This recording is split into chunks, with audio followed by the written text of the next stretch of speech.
All right, thank you for everybody for being here. It is afternoon now. Please turn your cell phones off. So here's what we're going to do here today. We're going to have a statement by Chief Todd Garrison of Northport Police Department, followed by Gabby's father, Joe Petito. After Joe speaks, he's not going to take any questions. Chief Garrison will take a few questions, and we'll do the best we can on that. So, Chief Todd Garrison, thank you. Thank you all for being here. My name is Todd Garrison. I am the Chief of Police of the City of Northport. Today we're here to talk about Gabby. Gabby was a resident of, or is a resident of Northport. And Northport is a close-knit community where what happens is felt by all. We are here today to provide an update to Gabby Petito, who was reported missing on September 11th, 2001. In June of 2021, Gabby and her fiance embarked on a cross-country trip with plans to travel across the West Coast and visit state national parks in the western United States. They were traveling in Gabby's 2012 white Ford van and documented their journey on YouTube and social media. We have a picture of the white Ford van that they were traveling in. She maintained regular contact with her family members during her travels. However, that communication abruptly stopped around the end of August. Gabby is a vibrant 22-year-old with a love for life and adventure. She's a daughter, a sister, and a granddaughter. She was excited to share her cross-country trek with others on social media and with her family. Gabby's family and those in the community here and in New York who know and care for her are hoping for answers about her whereabouts. We have investigators working diligently around the clock, as well as with the FBI. The FBI is present here today to show their solidarity and commitment to this investigation. I'm giving you audio for all their resources. Due to the geographic scope of the investigation, it's important that we partner with our federal and local partners. At this time, I'm going to allow Joe, Gabby's dad, to come up and say a few words.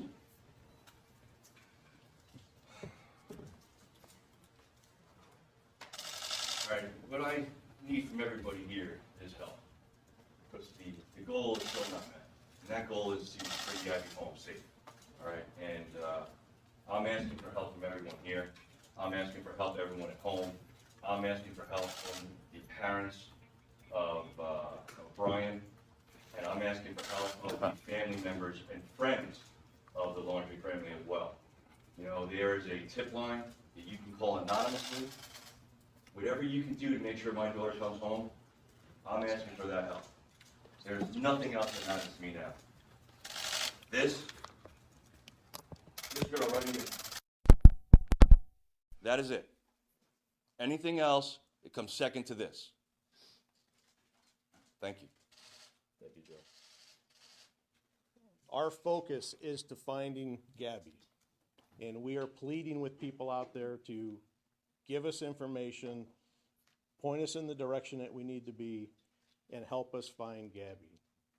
Gabby and her family deserve that.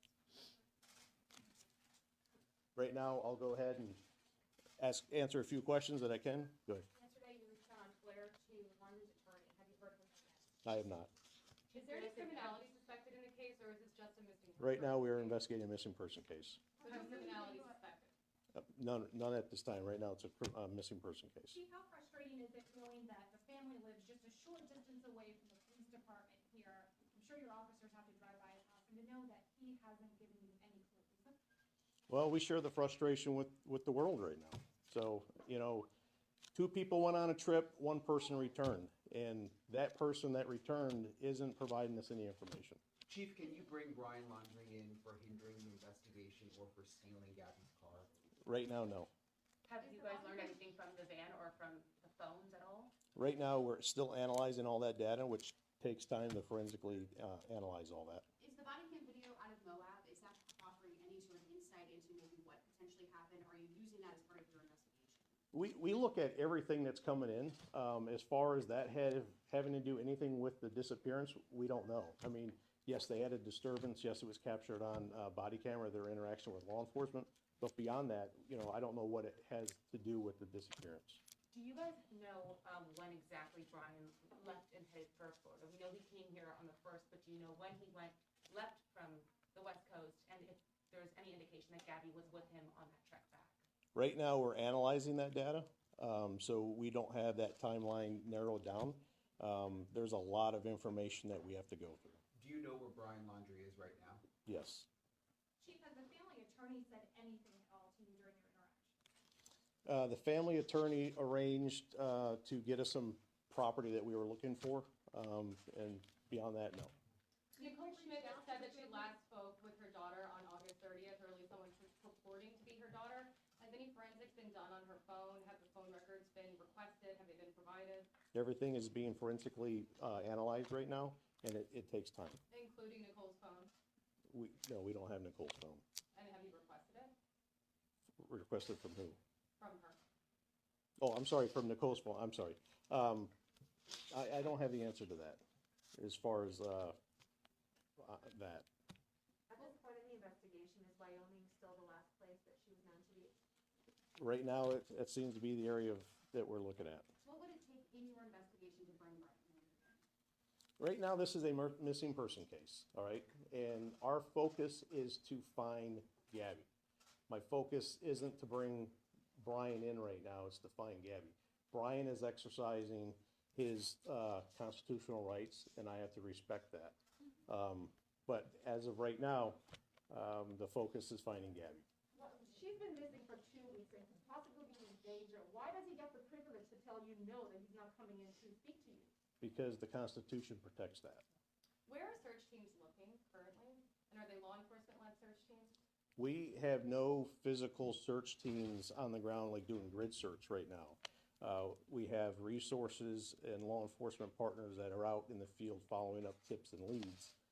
But as far as a grid search right now, we're still trying to narrow down geographic areas. And do we know the exact date and exact, like, confirmed location that she was? We're still There's analyzing been, that. like, some say Salt Lake City, some say the national park. You know, the information, there's a lot of information coming through. We have to analyze that information, we have to vet that information, and it takes time. Chief, is there any history of police interacting with Brian here in Northport, or any incident involving Brian and Gabby here in Northport before they went on this trip? I know that they've been here a couple of years now. No, Was she on any kind of medication? not that I know of. And was Northport Police aware of her mental health issues before the Moab report came out? I'm not aware of any of them. Are you able to tell us what you found in the van? I know yesterday you said you were not. No, right now, the data, the stuff that we found in the van is being analyzed. I don't know if it has any evidentiary value to it or not. Obviously, this was a van used by the both of them, which personal belongings and stuff are in there. Whether or not it has anything to do with the case, we don't know. I know you tweeted at the attorney. How frustrating is this for you personally? I want to bring Gabby home, you know, so of course it's frustrating. And he answered us. We asked him about your tweet, and he said no comment. Your response, sir? Where's Gabby? That's my response. No, emotionally for you, as a father, as a human being, you know, talk about what this case is triggering for you. This isn't about me. This is about Gabby, and that's where I want to keep the focus. No, I know, but, you know, just looking at her face, talking with her family, how is this, does that, you know, elicit any response from you to Well, try harder? it's driving us to keep working. I mean, long hours, long days. It gives us the momentum to keep going forward. Have any of the social media platforms reached out to your agency as part of the investigation and offered up any of the metadata? We have great cooperation with the social media platforms out there. How difficult is it, as you guys are here, she possibly went missing over there, you know, geographically speaking, how difficult is that for the investigation? We have partners federally and locally that we can reach out and touch. One of the reasons of asking the assistance of the FBI to come in is they have a long-reaching arm. So I'm confident with what we're doing here and the tips and the information that's being funneled out west. I'm confident that system is moving effectively. Two more questions. The Petito family said said yesterday that what happened in Wyoming happened. It indicates that they know that something did occur in Wyoming and that there's information that we're not aware of or that's not being given to us and maybe being withheld from you. Do you know what happened in Wyoming? Do you know what they meant?